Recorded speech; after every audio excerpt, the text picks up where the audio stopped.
Hi, I'm Mark Saunders-Barwick and I'm coming to you today from Motor Services Exeter here in Devon. Now, we're here to look at the fabulous new charging infrastructure that's been installed by Tesla over there and GridServe here behind me. However, there's a downside here to this wonderful new charging infrastructure being installed, particularly for local areas. So currently at the moment, CPOs, our charge point operators, are wanting to get charging stations here. They have to apply to the DNOs, or distribution network operators. Now, these applications are made on a first come, first served basis. Now, in this particular incident here at GridServe in Exeter, GridServe have quite rightly applied for the largest connection that they can get, which is 8 megawatts. And that means that for grid services connection at least, there's 24 ultra rapid, or labelled as ultra rapid chargers, but that's not necessarily the charge that they're delivering. Let's not forget that in terms of motorway services charging anyway, GridServe has pretty much got a monopoly with no competition. And that's because recently the CMA, Competition and Markets Authority, decided that GridServe could hold that monopoly until 2026. And also the way that GridServe has achieved the connection here means that no other charge point operators can come into the area because there's no further power.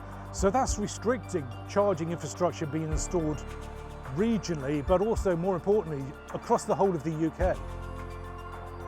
And the way that the grid connection has been attained here in Exeter stifles competition, prevents competition. So it means that no other charge point operators can come into this area. And that's not just in this area, but also across the UK where this model is happening.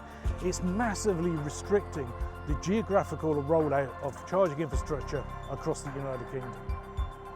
And here in Exeter, that also means that critical infrastructure such as industrial estates, the airport, which isn't too far behind me, and more importantly, the meteorological office where our weather forecasts come from, those areas or those facilities are also unable to expand because all of the available headroom of power that was going to be planned for the next 20 years has been taken up by the installation of the charge point here.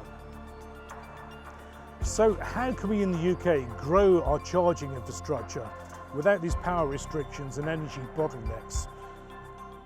If charge point operators were to implement ZPN's battery energy storage and hubs technology, that means much smaller grid connections are required. And CPOs can apply for multiple connections of below 1 megawatt. Now, not only is this faster and cheaper for the CPOs, but it also means that there's no restrictions on the availability of power for other services in the area, such as, I don't know, maybe a new school or a factory. And because ZPN's patented battery energy storage systems are able to charge and discharge simultaneously, that means that any grid restriction is removed. So rural sites then become viable. So with ZPN's charging technology, a typical EV station can actually increase the number of density or the number of chargers on their site by up to 30%.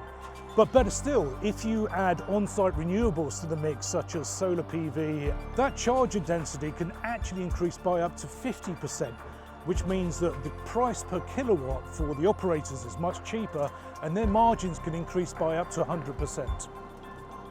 So to summarise here, if the UK is going to have the rollout of the charging infrastructure that's needed and that's required, battery energy storage is key to supplementing those grid connections. So no doubt about it, the way forward for all EV installations, charging installations, is going to be battery energy storage.